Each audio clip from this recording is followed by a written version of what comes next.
guys? Hope everybody's doing well. Hopefully everybody's taking care of themselves. Recently a friend of mine reached out, wanted me to make him something on the brake. Everybody remembers the brake from the lesson last year and also from things we've been doing at Lloyd Center. So all he wants is a typical drip cap. So we're just going to bend him, or actually I already bent him, but I'm going to give you guys a demonstration on how I did it. So he just wants a drip cap for a deck he's refurbishing at his house. So he needs to protect the ledger board. The ledger board is the piece of the deck, usually pressure treated, should be pressure treated, goes up against the building, and you need to protect the top of it where water could possibly get behind it and up against your wall sheathing. Okay? So if you remember, this is the brake. It's used to make bends with aluminum stock, or we call it coil stock. Here's a bend. Vinyl siders use it a lot to cover old wood on homes. Something like this. This might be a door or window casing that needs paint. So homeowners at times want to stop painting. They want to make everything maintenance free, so they'll vinyl their house and will custom bend coil or aluminum stock to go right over the damaged or old weathered wood. All right, so no more painting. So here's just a very simple casing with a nail fin on it that I went ahead and bent.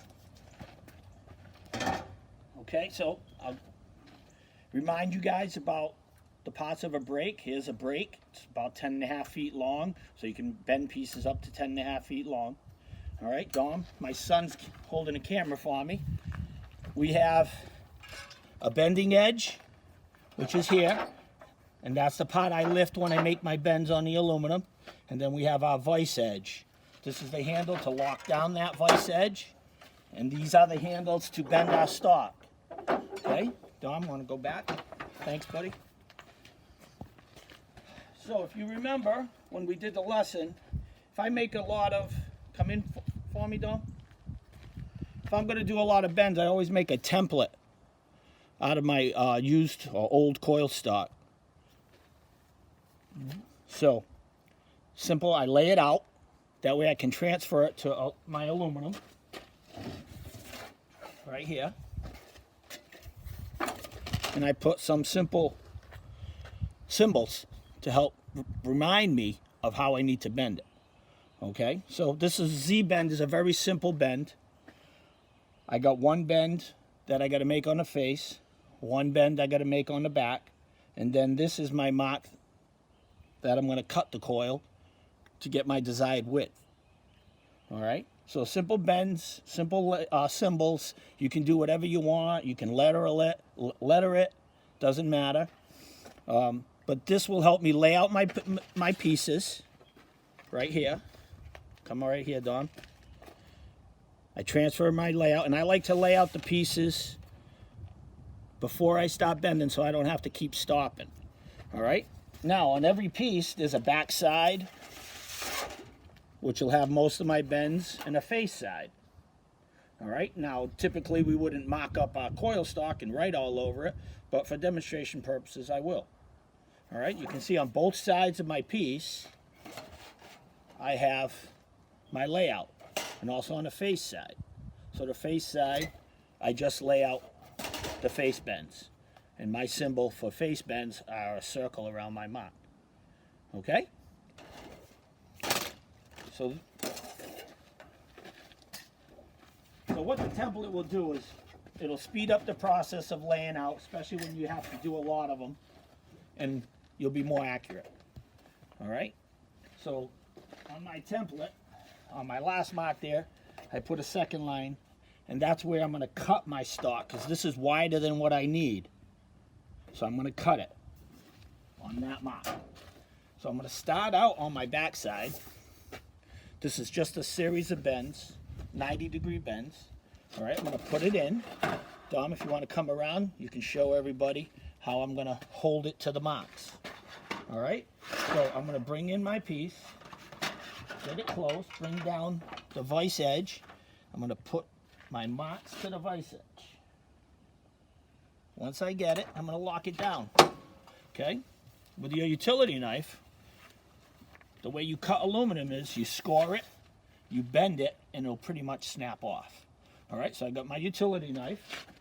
I'm going to cut right along that vise edge and score my aluminum. Okay, now you never go off the edge of the aluminum because you don't want to gouge up your brake. So I always work towards my middle. And I usually do it a couple of times. This blade's a little bit low, so I can feel it not cutting in as good.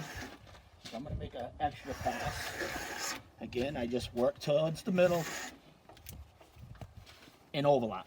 Okay, now I'm going to take my bending it handles, and I'm going to bend it up. And I'll just keep making bends until it snaps off. Okay, so I like to save some of this for my template.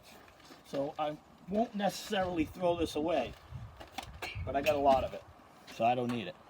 Okay, so now that I get the piece to my width, there's only 2 bends, and there are 90 bends. All right, so basically I'm going to make this flat stock and bend to 90-degree angles on it.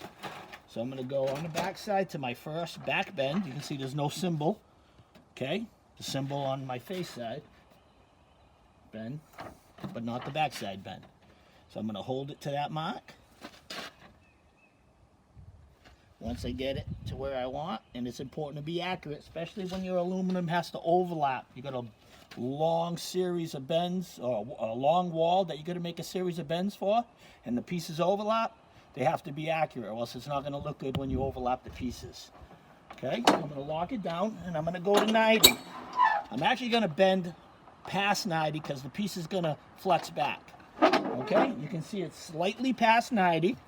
If I go too far past 90, I just take my hand behind the coil, and I can take some of the bend out. All right, so that should be good there.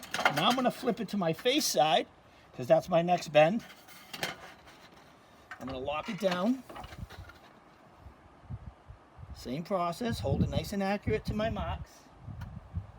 Lock it, bend it to about 90. Okay, bends look pretty good. So I got a basic Z bend, I call it, and that will be a drip cap for a ledger board for a buddy of mine's deck. Thanks for listening. Stay safe, everybody, and see you next time.